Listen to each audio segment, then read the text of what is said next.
It's very easy for us to tell that, you're somewhat inexperienced is because you're prioritizing yourself over your clients. So I'll see a lot of, um, especially newer wedding vendors, but some experience as well where they're quick to point out things that have gone wrong, like tattletaling.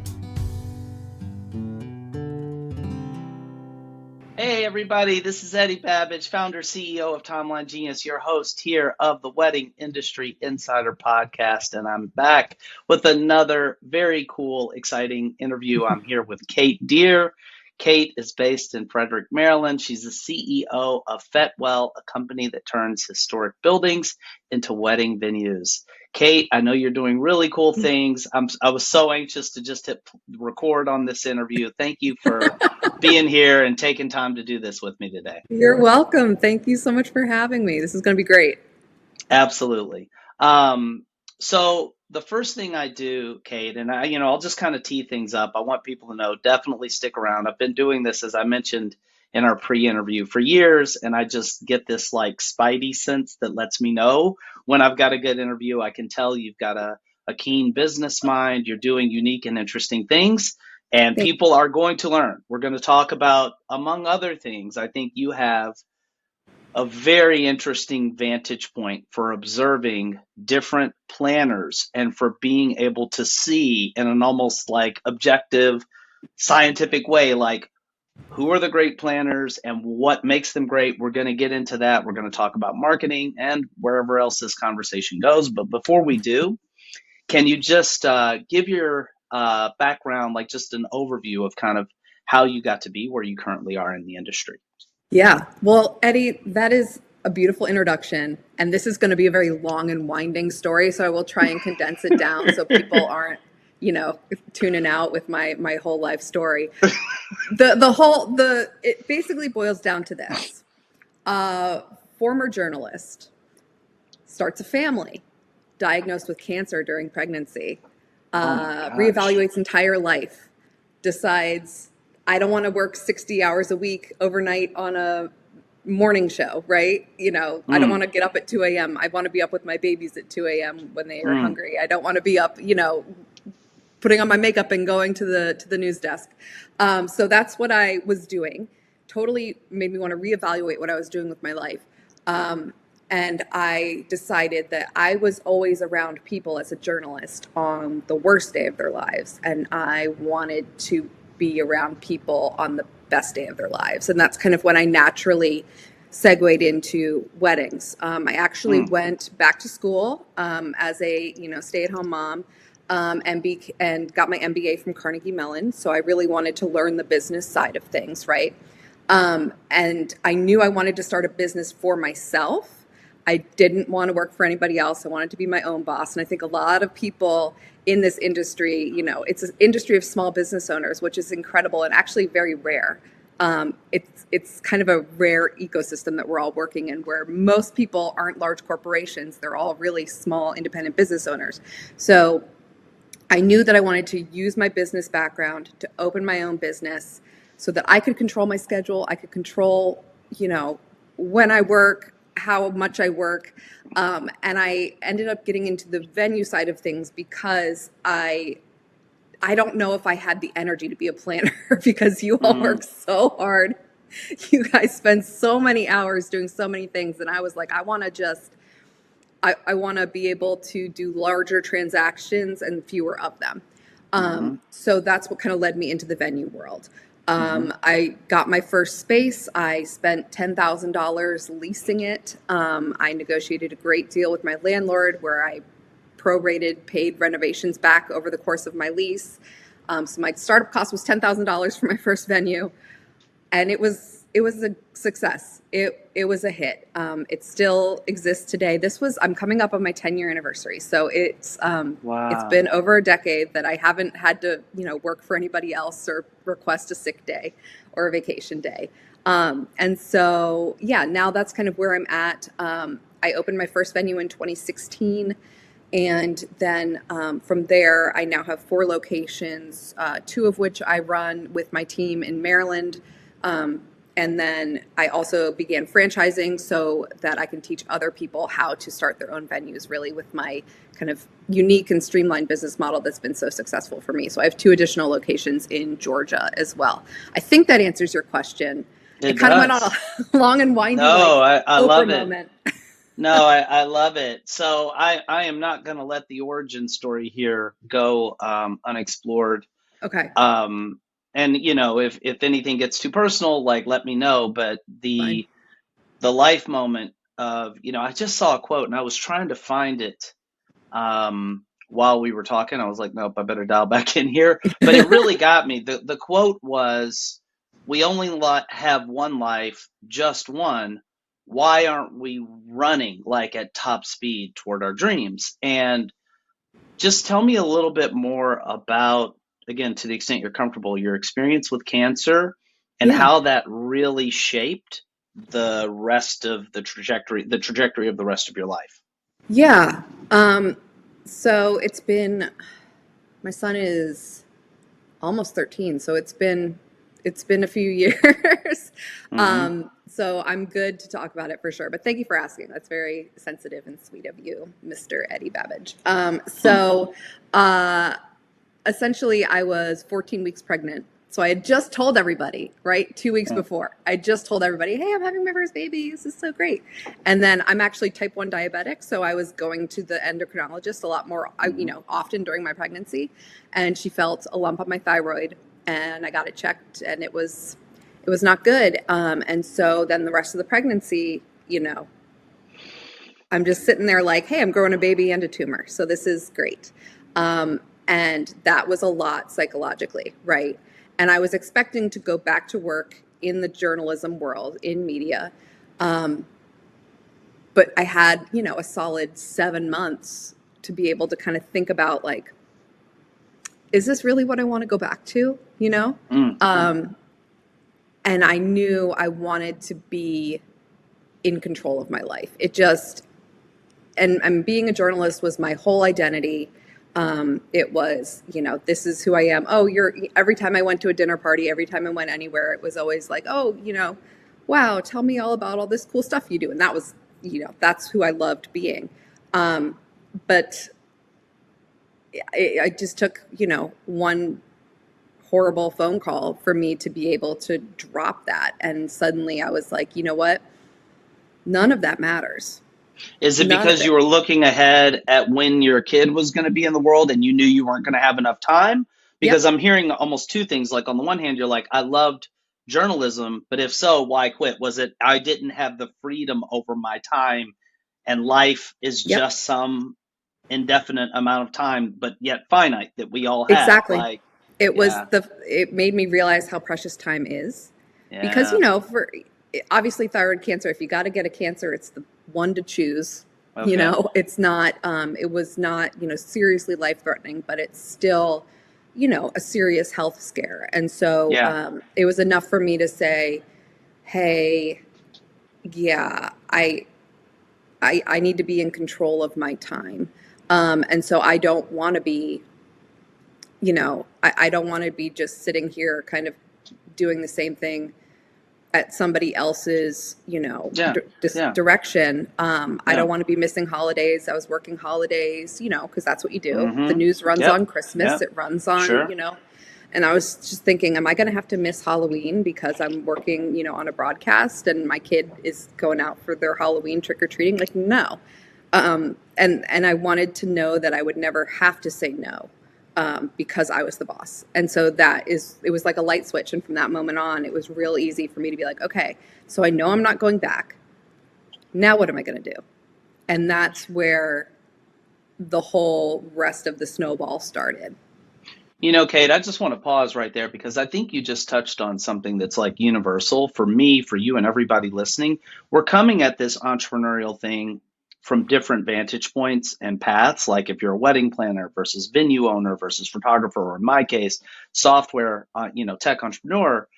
But hearing you talk reminded me that that's part of why I always wanted to be an entrepreneur.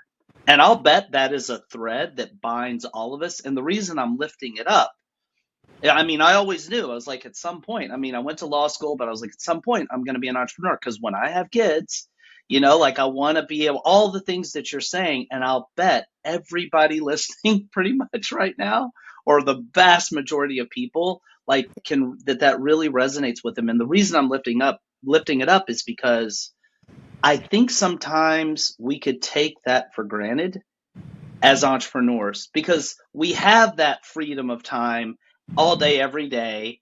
And we tend to take things that we have at our disposal all day, every day for granted. So, like, just a moment of appreciation for all of us to be like, you know what? Life may, like, we have other challenges as entrepreneurs, Absolutely. but like, let us all be grateful for the fact that we get to decide when we work on those challenges for the most part. Anyway, Absolutely. Yes. And that's why, I won't schedule tours. It's yeah. back to school night. So there's no tours on that day. And I have a meeting every month. I meet with my core team. We're all moms. And so it's like, oh, well, my daughter has, swim practice that night. So let's schedule the meeting the next day. And we work around it because that's the whole point. That's the whole I point. love it. I And love even it. if it's not kids, even if you don't have children, Hmm. still, if there's something that's important to you, if you want your identity to be something other than the work that you do, and you want to Hmm. work on yourself, and you get to be able to say, okay, you know what? Like when I first met my husband, he told me this is like we had just like gone on like our first Bumble date, and he's like, just so you know, every Tuesday night I will be busy because I play Dungeons and Dragons. So like every Tuesday, and Yeah. obviously there's some breaks now and then, but like since I've known that man, he has been busy every Tuesday night, and he gave me a heads up, and I was like, you know what, that's fine. We'll build our life around it because this is important to you, and I love that you're a nerd, so like I'm going to Yeah, support yeah, you in your yeah, endeavors. yeah. So yeah, Awesome. Well, there's a lot there to unpack, Kate. I didn't want to let that personal dynamic go because I find that can be the through line and the thing that's really behind yes, everything else that we're going to talk about. But I definitely want to just lead off here with the topic that I teased at the top of the interview, namely your unique vantage point for seeing and being able to compare in just sort of an objective, not unemotional way, hmm the work that various planners that are coming through your venues are doing. So, first of all, just tell me a little bit, and I love the metaphor if you don't mind repeating what you said in that's the fine. in the pre-interview, Yeah, but like tell me a little bit more about like sort of your vantage point, and let's start kind of talking about this topic. for sure. So when you first reached out to me, and you said, okay, this podcast, like most of our Yeah, audience is wedding planners. yeah, I was so excited to be able to talk to this many wedding planners at once because yeah. as a venue owner, I am able to see what works well and what doesn't, because as the venue, we really are the stadium that different teams come into every weekend to play. And some teams work together great, and some teams are okay, and some teams are horrendous. And so and we get to see, like, sometimes the team is made up of the same planner a couple weeks in a row, and the other parts are different, like they're Mm, all swapping teammates. It's all different, so mm, we get to see the common denominators. We get to see how individuals interact with different people. So it's very unique because we are there, like the rental windows on my venues are the entire day, so our mm. clients are getting ready on site. They're there the whole time. So we get to see from the first moment of the wedding day all the way up until we're packing up at the end of the night, how vendors interact with their clients, and the things they do and the things that they don't do that lead to success. I love that for so many reasons, Kate, Mhm. because I think a lot of times I've had planners on the podcast, and obviously there's a lot that an experienced planner or educator in our industry can speak to from that vantage point. But what a unique and valuable perspective you have. And this metaphor that we talked about of this, like you're the stadium and you're getting to see the teams, like as a sports fan, I'm like, oh wow, that's really interesting. Like some teams are better than others, and some teams have a great offense and bad defense, and all these different sort of mixtures. So I guess the big question here is, what is it that in your mind makes the great planners and teams stand out? Yeah. It's a couple of different things. I think the first thing is experience. There's a huge difference between somebody who just started their business, Mm-hmm. yesterday. They just got married and they think, oh, I've planned my own wedding. Now I can plan weddings. And they Sure. haven't done any additional education, or they've only done a couple, yes, family members' weddings. And so they don't have sort of that broad business sense of how to actually run a business. And then also for them, it's still, I feel like when you're a new wedding planner, especially, and wedding vendors in general, it's mostly about the fantasy. It's about the joy. It's about the emotions. It's about like, let's create your dream. And then I think as you mature as a business owner, and or as a wedding vendor, and you start to see yourself as a business owner, you start to realize sort of what differentiates your business, what policies you need to have in place to protect your business, what systems you need to have, what education you need. And then you kind of develop that experience that you're able to work better with other vendors. I think when you first start, and it's very easy for us to tell that, you're somewhat inexperienced, is because you're prioritizing yourself over your clients. Ooh. So I'll see a Ooh. lot of, especially newer wedding vendors, but some experience as well, where they're quick to point out things that have gone wrong, like tattletaling. Like if the caterer drops Ah. something, they want to go and tell the bride or the groom, or the couple. They want to go tell them, and it's like, she's in makeup. This is her wedding morning. She doesn't need. We don't need to interrupt Oh. her photos to tell her somebody dropped the ball. Let's all work together and clean it up or fix it or do whatever we need to do so that they don't have to worry about it. The client is hiring So you. Yeah. this is great stuff. How does the experience, because one thing that I can tell you from like the planner's perspective, this is really good, juicy, concrete stuff. Exactly what I love to get in our podcast. Sure. I can tell you one challenge that a lot of planners have is like, if anything goes wrong, even if it's not my fault, all eyes are going to turn to me as if it was. So I really like what you're saying. I want to tease it out, but kind of adding a little more color.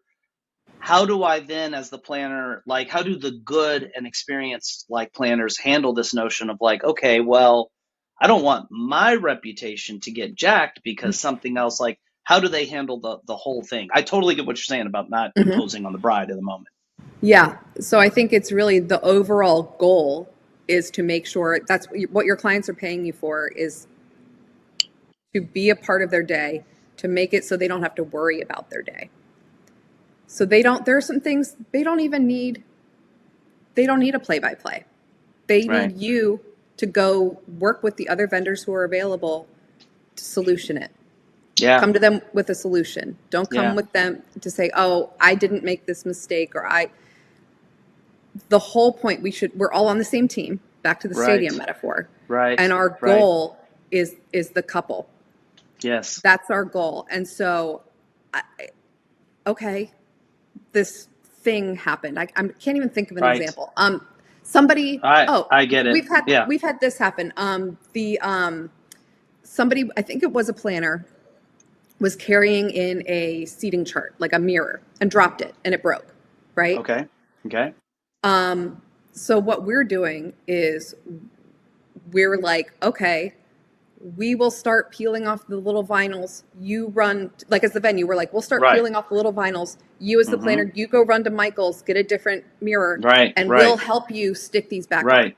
Right. What we don't need to do is go tell the bride in the middle of her makeup, your seating chart broke. Right. So And there's two maybe, elements here. There's the blame element and just the play by play. Even if yes, you're not pointing, blaming, like you don't want to give information that's like you're putting on a show. Don't go talking about stuff now, messing up this magical day that you've been hired to make seamless. and you have to know your clients as well. And there are some clients who want to know every single detail, but then there are some, Mm-hmm. I feel like, especially the clients who like need to know the most are the ones who get stressed out the most on the day of. And so the less they just need to enjoy the experience. You don't Hmm. need to show them how the sausage is made. Just Right. make sure the vision comes to life, and maybe in their photos. And if you want to tell them after, like, hey, this mirror might look a little different in your pictures because we had to get it back up, whatever.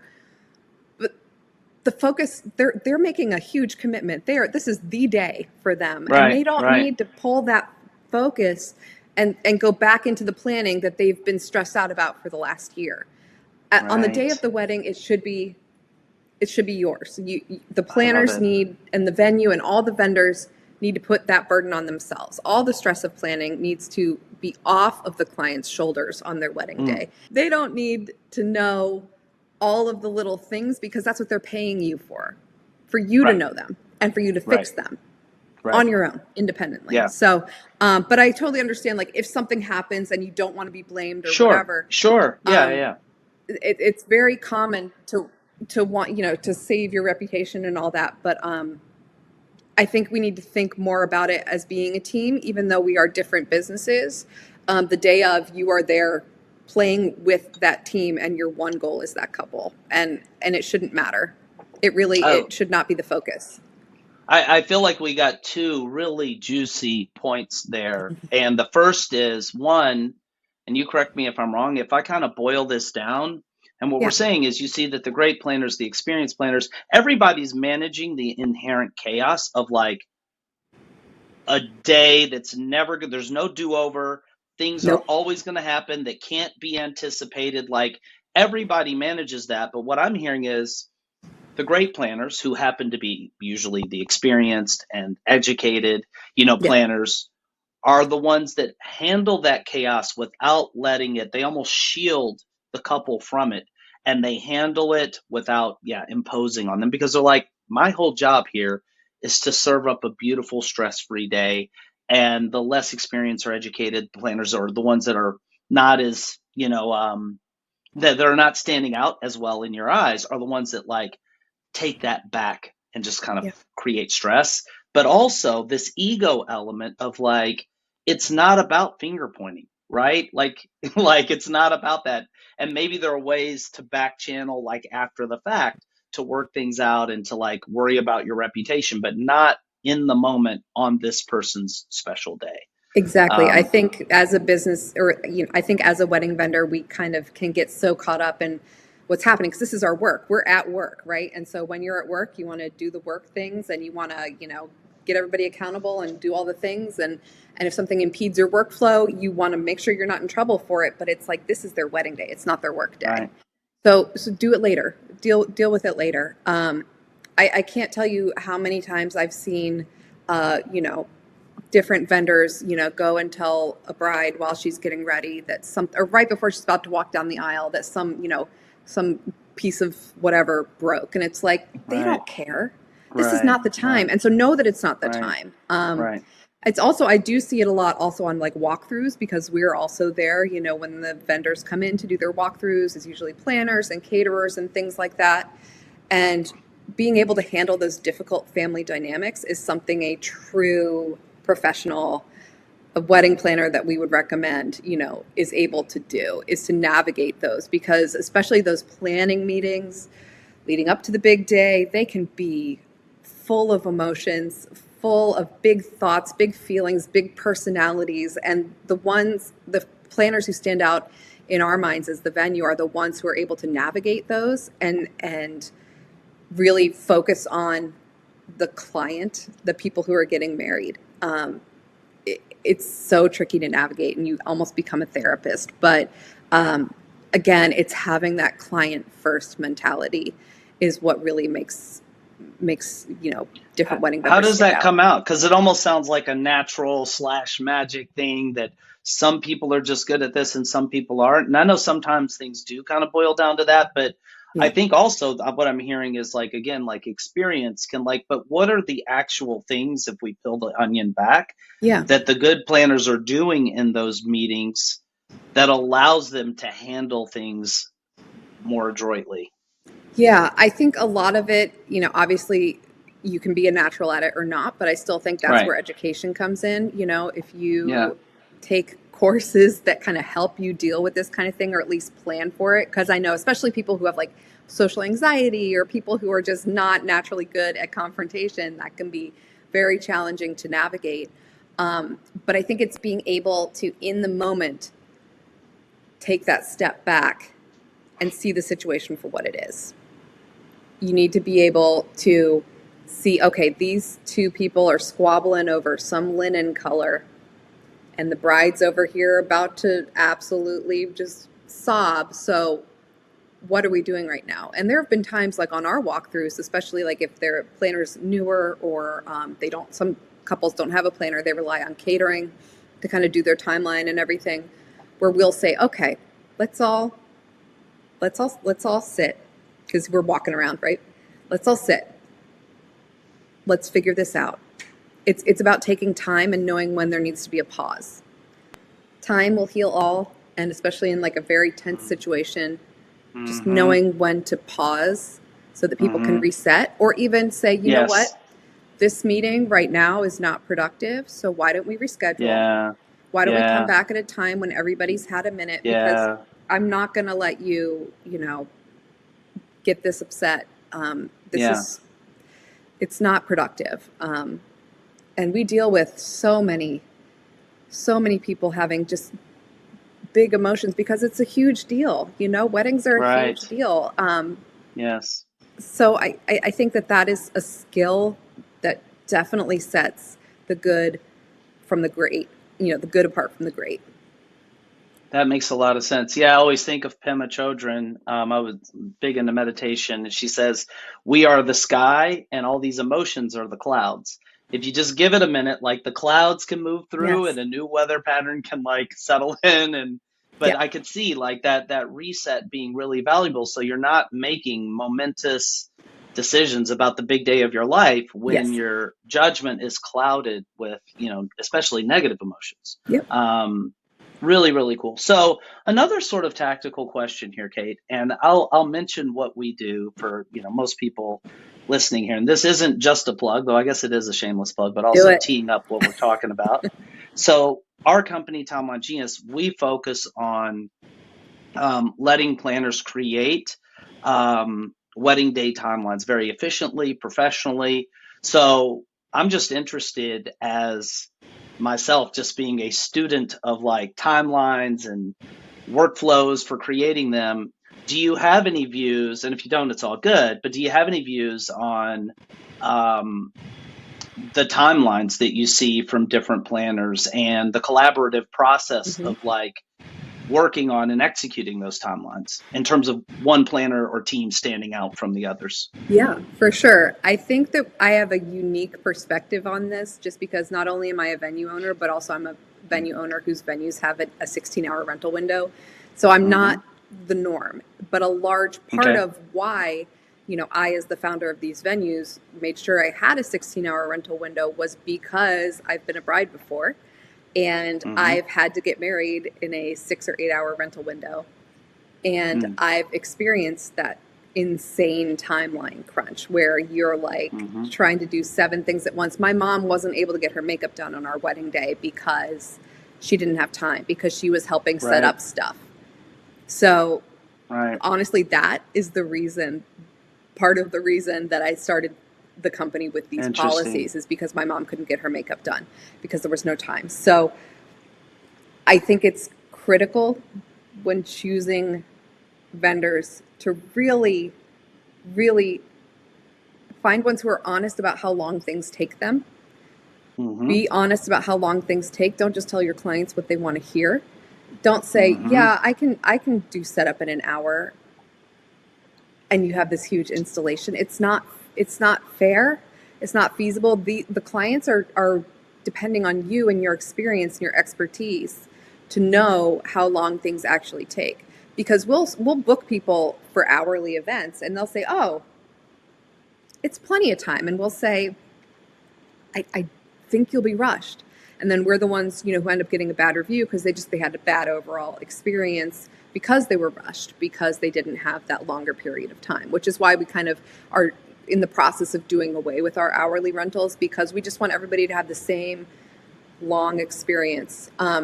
So I think it's also educating your clients about, if Yeah. you're doing rentals, that pickup window or that drop off window, if you have to do exact time, which you do in a shorter rental window, that's going to Mm-hmm. be several hundreds of dollars upcharge, you know, Mm-hmm. for the delivery company to deliver it exactly at a time. It's kind of like, the cable guy, they'd be like, oh, we'll be there from 8 a.m. to Right. 8 Right. p.m. Who knows what time we'll show up? Of And they could, next year. Yeah. yeah, and they could do that. And that they did that because you Yeah. can't really promise an exact time because some Yeah. jobs take Yeah. longer. Yeah. Um, and that's why having an exact delivery window is so Right. expensive. So Right. I think it's just timelines can really make or break your experience as a client and also your guest's experience. You don't want to say, oh, I'm going to have a cocktail hour that ends up going for 2 hours, and then your guests are hungry and your guests are like, I just want to sit down, I've been mingling and standing for 2 hours and it's in the sun and I'm in a tent. You want to think about guest experience. So again, it's being honest about and realistic about how long things actually take and just prioritizing the experience of you and your guests for sure. I think, and it's obviously easy for me to say as somebody with such a long rental window to say space things out, but I'm telling you, if there's the option to add time, do it. You will save yourself upcharges from other vendors, and then you will also save yourself stress, especially if you're doing DIY.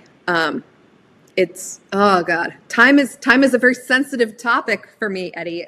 So that's why I got into this whole Yeah. business, is I wanted to be in charge of my Yeah. time. So yeah, I think it's a huge priority. Getting the timeline right is crucial, but also at the same time, I feel like I'm going to sound like I'm contradicting myself. But once you're in it, once you're in the day, don't Right. stress about not being, don't let it ruin Right. your day if it's not Right. exactly running on time either, because you don't want to go through all this effort and all this planning and then you're pissed off the whole time because, oh, we're running a half hour over schedule. So it's a source of all stress. Make sure also that the photographer and the caterer and vendors have input on the timing. For us as the venue, it's not as important because we don't do in-house catering, but your caterer and your Mm-hmm. photographer, like, listen to them, right? When Mm-hmm. your photographer's like, you will look really hot if I take pictures of you during golden hour, and golden hour is this time, so make sure I have time to take pictures of you during that time. Listen to them. When your caterer says, I need this much time between this course and this course, listen to them. So make sure you're getting input from vendors.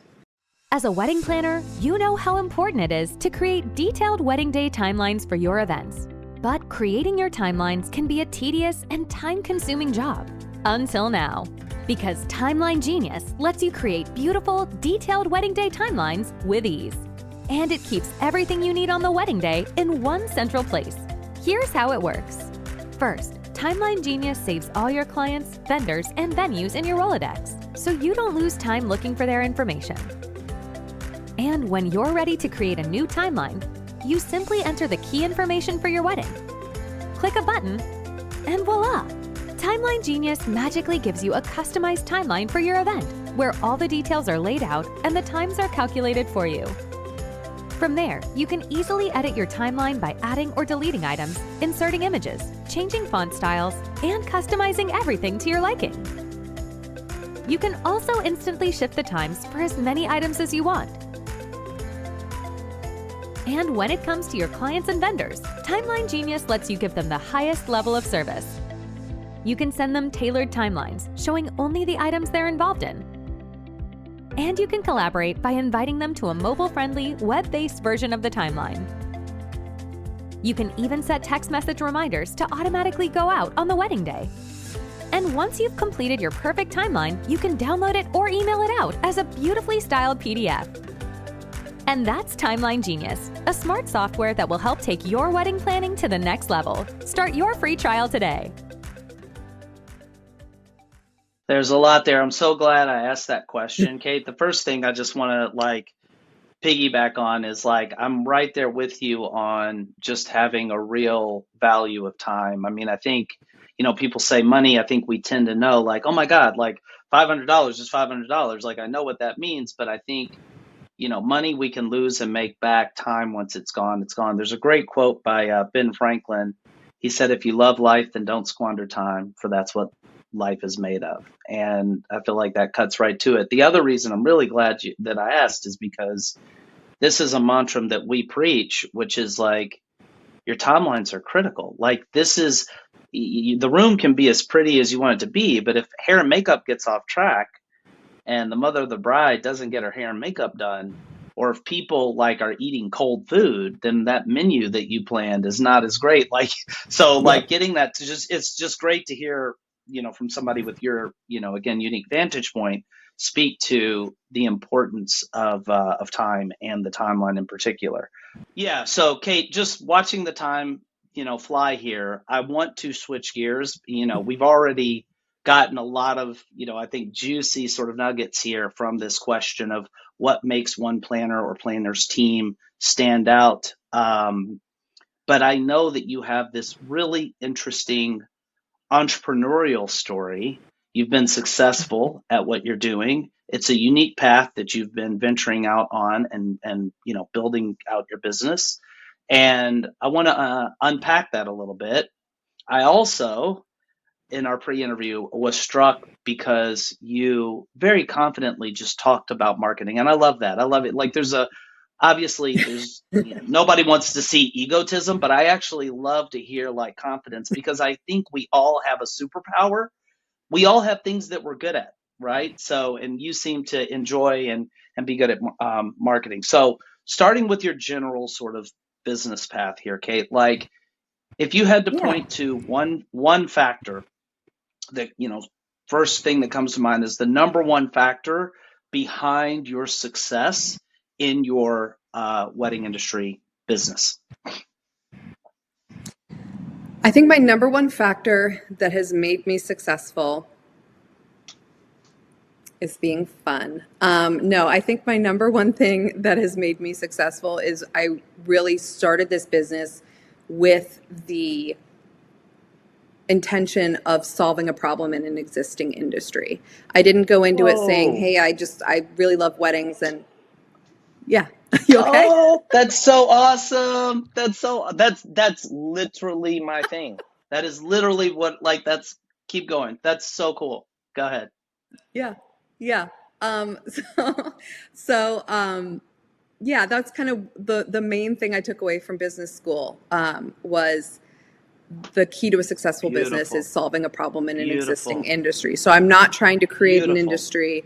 And I also didn't go into the wedding industry thinking I just want to be surrounded by sunshine and rainbows, which I do. And I love the sunshine and rainbows. But I knew the key to differentiating myself was to be able to solve client problems. And so the first thing I did when I was like, okay, I know I want to start a wedding venue, what I did was I read thousands of reviews of wedding venues in my area, all the bad reviews, and was like, what are they doing wrong? What are people's pain points? And then I also remembered my wedding.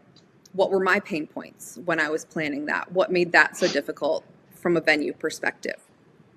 And I kind of distilled all of that information down and crafted our business model around our core policies, which I think have really set us apart and are part of the reason that we're, a 7-figure company after 2 years. So it's really important to me to meet our clients where their needs are.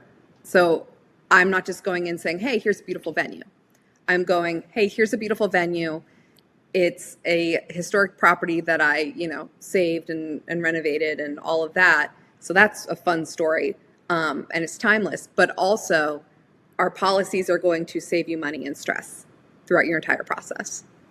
And that, I think, has been the key to our success. And then also marketing it, which is effectively communicating. Because having cool policies that solve problems and having a beautiful space or having a planning business, that's amazing. It doesn't mean anything if people don't know about it. So you need to be able to communicate what differentiates you and make sure that clients are easily absorbing that information. So the reason why thank you for sharing all of that. So much there to keep unpacking here. I'm glad that I kind of changed gears and we're talking about this. The reason why I lit up so much, Kate, as you were talking, is because I left my law firm in October of 2005. So it's almost to the day Oh, wow. been like, yeah, 20 Wow. years, which is crazy. So built three companies. Wow.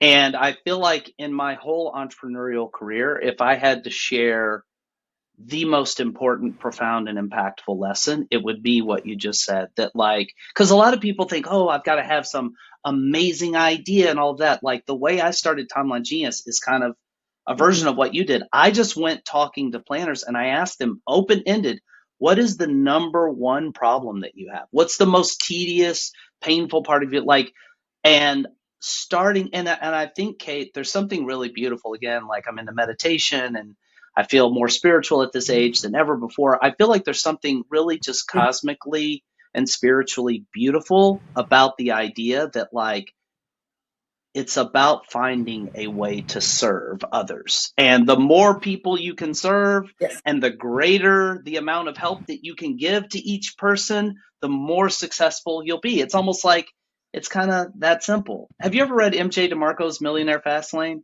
You ever hear of that book? No, but I need to. No. It's Tell me that's kind more. of like that's it's a great read. Like, check it out, but it's just about, like, it's kind of about that, like, finding that need, finding that way to serve. He says, I think he has this quote that got in my head. He Mhm. said, money is the echo effect of helping others. It's a byproduct. Like, it will Mm. happen when you find a way to render value and benefit to others, like, the money thing will take care of itself. So don't even chase that. Like, chase, like, excellence and serving. So I thought that was a Yeah. really powerful point. It's interesting that you shared it. Tell me more, Kate, about what made you, if you can get into a, time machine and go right back to the beginning of this interview when I said, we talked to, you talked about marketing. You're like, I'm good at that. Like, what was it that's kind of in your mind that makes you say, like, the marketing thing, like, I'm good at that. That's one of my superpowers. Like, talk to me more about that. Yeah. I think it's because am I've proven to myself over and over again that I am good at communicating with people. I'm obviously was a Mm, communications major, did the journalism thing. I'm good at telling stories, and I'm good at getting my thoughts across. At least I like to think so. And I've used that to come up with sort of a holistic approach to our marketing where a lot of it is earned and free media coverage, social media, things like that. Like, I'm making sure that I'm in the press. I'm making sure that, I'm online and things like that. I have over 1 million followers across TikTok and Instagram. So I share my journey, and I'm very about as fancy as this, right? Like, I'm on there and I'm just like, hey guys, blah, blah, blah. Like, here's a random thought I had. It doesn't need to be staged. It doesn't need to be fancy. It's people just want the information. So if you share the information that you have, if you share, your thoughts, you share, like, what am I doing today, day in the life behind the scenes, people want to connect with you. And I think that that's what makes people choose businesses with people that they actually want to work with. Because on your wedding day, just like, your photographer is right next to you all day. And if that person is not your vibe, it's going to suck. You're going to feel like you have this, like, looming presence, right? So you want it to be somebody who's like, I would invite them to my wedding anyway, even if they weren't a vendor. So I think it's important, especially as vendors, like planners, photographers, but even venue, right? We're going to be there. So we need to show you kind of what we're about, who we hire, who our staff is, who, is going to actually be there on the day of your wedding, because you don't want some person who's not filled with joy, wow. bringing down the mood. So it's funny, Kate. So I'm going to be vulnerable here. And in the spirit, my sort of observation, I got this from Ray Dalio in his book Principles. He's like, we need to let go of the notion that everybody's good at every facet of business. Like, we're not, right? Like, that's why we have teams and we shore up on weaknesses. I don't fancy Yes. myself as somebody who's just naturally great at marketing. But as you were talking, I do feel like I'm really good at communicating with people, expressing myself. The other thing though that you're layering in, it's not just being good at communicating. That instinct that you have to go on social and just like you are now, just to be authentic and just be out there. That's the thing that I'm like, nah, naturally, like tumbleweeds are rolling on my Facebook account, right? Like, so tell me a little bit more because, but I really appreciate what you're saying because, and it's not just knowing the people. Like, I think that's just 2025 businesses in general. People want to have a sense of the person that they're hiring, who they're doing business with. They want to get to know like the real Yep. person. Does that resonate with you? Is that kind of like a driving like through line for your marketing, that you're just putting yourself out there in your authentic sort of way? Yeah, 100%. I think, in our business, it's so emotion driven, it's so people driven, and the fact that you're going to be like literally with them on their day. I think it's the same reason that you'll see like big companies that don't actually have like a single person behind them, like Right. Yeah. Wendy's, for example, their Yeah. Wendy's Twitter account roasting everybody. Um, People love that because it gives them a chance to anthropomorphize this, brand, and it Brand. gives the Yeah. brand a personality, and it's a relatable personality. They're saying things that like people are thinking, and you're like, a big huge corporation would never say something like that, but they do, and that's why it goes viral, because it resonates with so many people. So if it works for these large brands, like think about how well it can work for you, because you are actually a person who's actually going to be there on their wedding day. So just let people in, let them behind the scenes. People don't want, and this is something that I still kind of regret. So when I first started this business, it was the mid 2010s, right? Which is when Instagram Mm-hmm. was peak, you know, perfection. You only put the Right. finished product up there, shiny, Right. shiny, beautiful, edited, gorgeousness, goals. It was all about goals. And so I didn't really document any of the renovations on my first project, because I was like, nobody Right. wants to see that. Nobody, Right. everybody just wants to see Right. how pretty it is when it's Opposite. They done. want the And I'll finished do beautiful. maybe like, Yeah. Right. yeah. And so, then with the venue the bank that I turned into a wedding venue in 2021, that's the one that went viral and got me, hundreds of thousands of followers, because I would just take the camera with me while I was, scraping carpet glue off of tile floor, and people loved seeing how I did it. People loved just seeing that there's a personality. They're like, who the heck can buy a bank? And I'm like, well, me, but here's how I did it. I'm not, some like crazy millionaire who just had all this money. Like, I worked my way up to it, and like, here's my journey. I started with $10,000. And so people, I think, really like knowing, for, their own entrepreneurial journey, seeing somebody else, do what they want to do. I have so many like coaching clients and things like that, and brands that I work with who, want consulting essentially on brand development and things like that, and how to run a venue.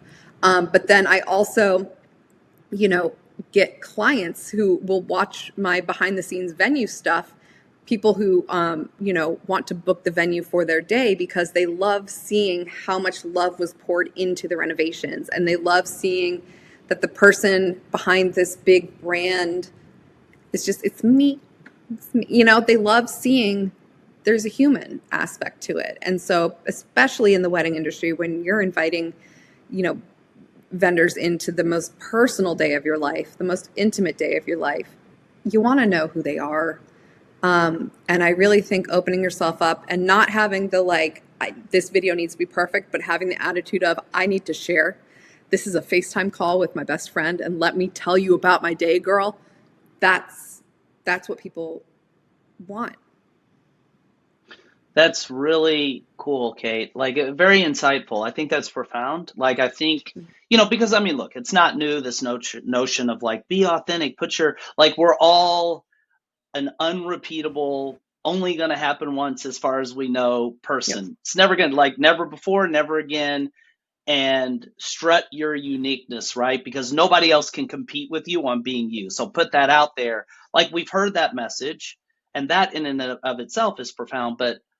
And you tell me if I kind of end up putting words or thoughts out here that you're not necessarily meaning to espouse, but what I'm hearing is a more specific sort of implementation. The word that you said that really just lodged in my mind is journey, right? Like the idea of putting your journey out there, like that's just something, and being real. Like there's so much sanitized, polished, even though, today is different, but there's still that culture on social media and in the world, people kind of being phony, like, hey, this is me, I'm your perfect real estate agent or whatever, right? Like we all have these Mm-hmm. personas that we adopt, Mm-hmm. but so it can really stand out like a refreshing kind of light, like when somebody's like, I'm scraping stuff off. Like this venue is like, and people can see that journey. Like, I feel like that's something that people can go back like today. I mean, you have me thinking about our social media strategy, like I feel like people can take that today and apply it to their business. Yeah, absolutely. Like you just need to pick up your phone and literally share whatever is on your brain. And if what is on your brain is, I listened to this podcast and they told me to be authentic, but I have no idea what that means because I'm sitting here on my couch in my, underwear and I feel like this shouldn't be on the internet, but here I am. People will love that more than you standing up in a suit going, "Hello, here is a pitch." Because you feel like you're being sold to. And people don't want to be sold to. They want to learn about you through your personality. They want to know you. It feels not, I think authentic is another word for truthful. It feels Yeah. honest when people are Yeah. themselves around you and don't feel like they need to be a buttoned up version of themselves. Um, yeah, I'll sit on there and I'll talk about all kinds of things that my mom is like, "Girl, did you just share that?" I'm like, "Yeah, I did," because if I was trying to keep from saying the little thought that was popping into my brain, then I would just be focused on not saying that thought. So I'm just going to say it and get it out of the way, and then we can move on or we can develop a discussion around it. So I don't censor myself. I record all of my voiceovers in one take. So whenever I'm doing a video, if I mess up in the middle and I go like, blah, blah, blah, blah, I just keep it in there. I'm like, ugh. Let's keep talking. Yeah, I don't do multiple takes. I just one shot wonder. I don't know. It's interesting. So I'm feeling old, like with each passing year. I'm like, man, I grew up in the 80s, like remember the 90s, and culture was different then. There was no Facebook. There was no, not even MySpace, Friendster, like there was no real social media. And the whole nature of advertising then was different. And I feel like we still Yeah. have a legacy mindset that's a little bit in that vein. Like I shouldn't be posting raw things, but really in 2025, things have changed so much with the evolution, powered primarily, I guess, by social media. But like, yeah, we live in this world. But the other thing that's interesting about what you're saying, Kate, is um, some of the things you're talking about require vulnerability and that's Yes. bravery, right? Because you're putting the Yes. real you out there. So if people start poking at it or responding negatively to it, they're responding that way to the real you, and that could be hurtful. Do you find that you have just kind of built that muscle where it's like it's not hard for you to do it? Like, talk to me about the vulnerability element. Yeah. Oh God. Well, my skin is so thin. Like I'm really bad at, yes. So like when I first started posting, I would be like sobbing every day because somebody would be like, "You're fat, you're old," like whatever, like all the time. So Wow. especially as a woman, yeah, it's brutal. But I've found that as I mature in my ability to post, I'm more able to not read comments. And I find that like the first 10 or 20 comments I get are all usually from followers, people who, are rooting for me, people who are generally kind. Um, Hmm. and, once it reaches maybe more than 100,000 views, I kind of stop looking. Because from then on, it's just going to be like I'll post a video about again because I'm in the renovation space as well. So anytime I post something of me doing renovation work or historic preservation work, it's did your husband do that for you?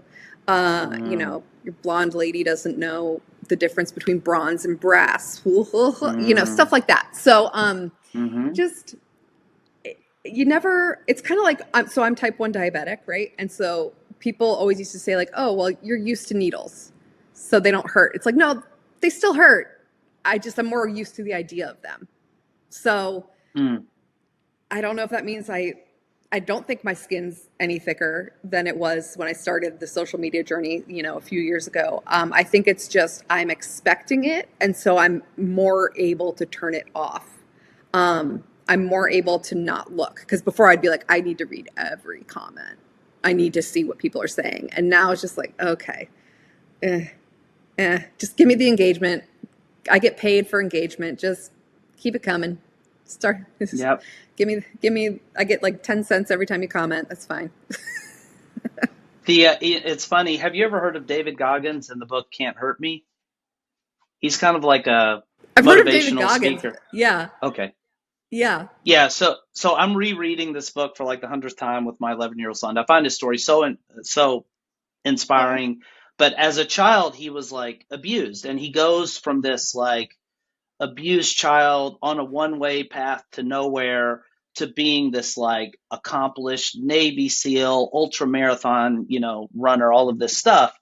And at some point in his book, he kind of steps back on a meta level, and he's like, think about what's in the pages of these books that he's recounting incidents, particularly like the child abuse and stuff like that. He's like, there was a time when I wouldn't tell anybody about this thing that was happening to me. I was so embarrassed and ashamed. And now I've put it in print for literally millions. I mean, heck, the whole world to see the vulnerability there. But he said, once you reach a point where you're okay, really putting yourself out there, there's such a power in that.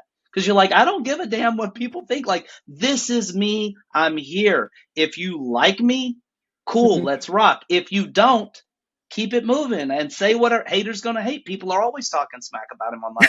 Do you feel like they are? Do you feel like there's a power that you've gotten because you've gotten over this hump and you have put the real you out there consistently? I think it's a lot easier. It's kind of like a body in motion stays in motion. So once you're able to, once you're able to do that, like the first couple times, it's easier to keep doing it. But I will not say like, yeah, I could totally lie. And this is just me being, authentic, and I'll be vulnerable here. Like it still hurts my feelings. Every time I post a video, my feelings get hurt. But then I think about the money I'm going to make off it, the ability to spread my brand. Maybe this video will be the video that leads to another franchise sale. Maybe this video will help reach somebody, will help me book another $10,000 event. So yeah, like it's a cost. It's still a cost. It still costs me, but I get more, brand awareness, which leads to more, money, which leads to my kids having cooler vacations, which leads to, this X, Y, and Z. So I'm just over here trying to build generational wealth so people can say whatever they want to say because it gets me paid. And that's kind of, I have to look at it like that. I can't detach myself emotionally because I'm a very emotional person. I think without us explicitly knowing we were doing it, you just homed in on a really deep thing that makes you good at marketing. And it's something that as I look inside, I grapple with it, I think, a little bit more than you do. And it's funny. So I keep pulling these books because I just read about entrepreneurship, business, and, motivation, success, all these things. Jen Sincero wrote a book called You're a Badass at Making Money.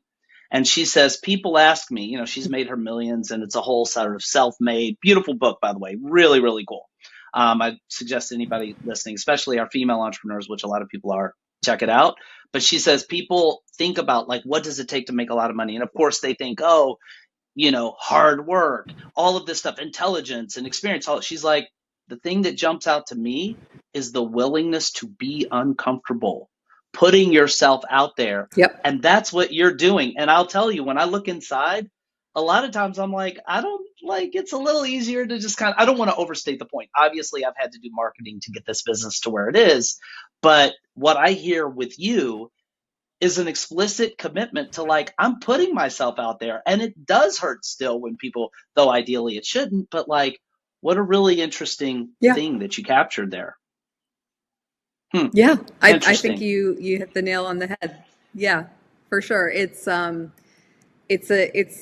cost of doing business for me, and it's a cost that I'm more than willing to pay because of all the benefits I get from it. But it definitely, especially as a woman in the business, you know, there's so many times that it's just the comments and the things are your husband's money, and I'm like, no, actually, I started all this before I met him. Like, so just it's yeah, it's it's nuts out there, but it's definitely, necessary. And it's something that I am good at is pushing through that because it benefits myself in the end and it benefits my family. So I'm a mama bear, man. I'll do anything to make this company successful, or if not this company, another company, to do whatever I need to do because I decided that I'm going to start living my life, for my family. And the reason I started a business in the first place is so that I would have more time with them and obviously, be able to financially provide for them. So, I'm here and my husband works for me and so I've, essentially retired him and he just works, for me. So it's a pretty great life. And I don't think I'd be here without, all the people who say random crap in the comments, So thank you. Yeah. Yeah, no, it's funny. I also heard something else that I just want to highlight, which is your why. And your why is powerful. Like I felt that at the very beginning of the interview. Like because you got to have a why that's going to pull you through this Yes. discomfort. Like otherwise you're like, why would I be doing it? Um the Yeah. other thing, and I'll reference Goggins again because I just heard this this morning when I was listening to this part of the audiobook. He's like, sometimes when you're out there and you're shining your light, what happens is you inadvertently, it's an interesting metaphor, but he's like, you give people the light so they can see like the nooks and crannies that are like the cracks in their own thing. Like I thought of that when somebody's like, oh, that's your husband's money. They're jumping to that conclusion. Like those hater comments are generally more about the people making them than they are about Yeah. you. Like you're out here doing your thing and growing, but yeah, that's really, really cool. So, Kate, you're going to have to come back on the show. I say this all the time, and I mean it very genuinely. I knew this right at the beginning of the year. I was like, I could talk to Kate all day long. And like, yeah, you really just Yay. have like this energy. I can tell you're doing your thing. I don't want to let the interview wrap up without letting you tell people a little bit more. Like let's say that there are people that want to get into like owning venues, and can you just talk a little bit more about specifically what you do, how people can connect with you if they're maybe interested in franchising or all that stuff? Yeah. And I think you really hit the nail on the head earlier, Eddie, when you were talking about a lot of what we do is because we're in service, to others. And that's kind of what makes a business successful. Similarly, I've opened my own venues, right? I've done it. I've done it multiple times. I know I'm good at it. I'm at a point in my life, again, where my time is precious. And so I don't really feel the need to use my knowledge to open my own locations anymore. And that's really why I've started the franchise model, because I have so much value to share and I want to help other entrepreneurs do that themselves. And just give them the playbook, the one that works, the one that has worked for me multiple times over, because there are so many people who are hungry for a business, who have that passion, who are like, yes, I just, but I don't know where to start. And like, I want to be that helpful point of like knowing where to start. So I'm really kind of taking everything that I've distilled throughout my career and that I've learned over the last decade and helping people launch their own venues. It's a franchise through my company. The wedding brand is Fetwell. It's a word I made up because I was like, I want to have a word that I can trademark. So I made up the word Fetwell, which is it basically means celebrate fully. And I want people to be able to open their own spaces and really help them avoid making the mistakes that I made, when I first started. And then also, I do have consulting that I do, and that is through my social media. Just look me up at the Venue CEO. It's my little handle is the Venue CEO, and my links in my bio have all of the information on that. But I love when entrepreneurs who are thinking about either starting a venue or they're thinking about some other leap, or they want me to just kind of, as an MBA with wedding industry experience, kind of do a review of their business and their operations and kind of help them optimize things. I love solving problems and helping people kind of see through my lens, and giving advice. So that is something that I love doing as well, even for non-venue entrepreneurs, like, photographers and planners and things like that. I'm very good, like I said, at marketing and branding. And so that's kind of what I'm focusing my career on now, is really helping others have the success that I've had, and, kind of sharing the knowledge. I specifically also focus on, in my franchising, underserved and underrepresented, communities of entrepreneurs. So, a lot of the LGBTQ community, a lot of, people of color. That's kind of who I tend to focus my efforts on, because I think, and I have also experienced alongside them, the difficulties that they can face and the challenges with financing and things like that, that kind of are prevalent in the business world, unfortunately. So I try and use my privilege to make sure that I can help people be able to achieve their dreams. So that's a core focus of mine as well. And then I also do have a podcast that I just started. It's a baby podcast, Eddie. It's not anything like the Wedding Industry Insider, but it's called The Venue Underground. I record it with my all-female business management team in the fallout shelter beneath one of my venues.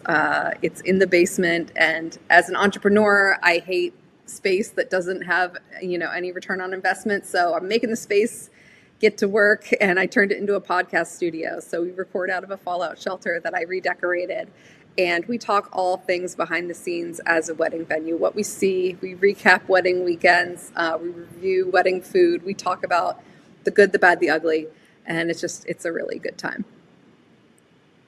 I love it. Perfect. I have one more question for you, Kate. And I ask this as the last question on every interview. If you could give one piece of advice to all of our listeners right now, based on all your years of business and personal experience, a piece of advice that would help them as much as possible succeed in their business, what advice would you give? I would say, especially for, the planners who are listening, stop thinking like a planner. Start thinking like a CEO. It's really easy to get lost in timelines and mood boards and emotions. But the planners who last, who are successful, who stand out, are the ones who make strategic decisions and not reactive ones. So really making sure that you're running a business, coming up with systems, making it scalable, and really not getting wrapped up in the emotions, and treating it like a serious business, and you'll go far. And keep educating yourself, always. And shout out to the Certified Wedding Planner Society, our partner for educating, getting certified. It's affordable. If you're not certified, check that out. And Kate, what a perfect answer. I mean, that's exactly my mantra, is obviously you have to be a great wedding planner, but there's this whole other huge job that you have if it's your business, and it's being the CEO. And that's what I hope, exactly what I hope to give people through the podcast, is what you just said, that sort of CEO mindset. So on behalf of our Timeline Genius community and all of our podcast listeners, thank you so much, Kate. This has just been a delight talking to you. Thanks, Eddie.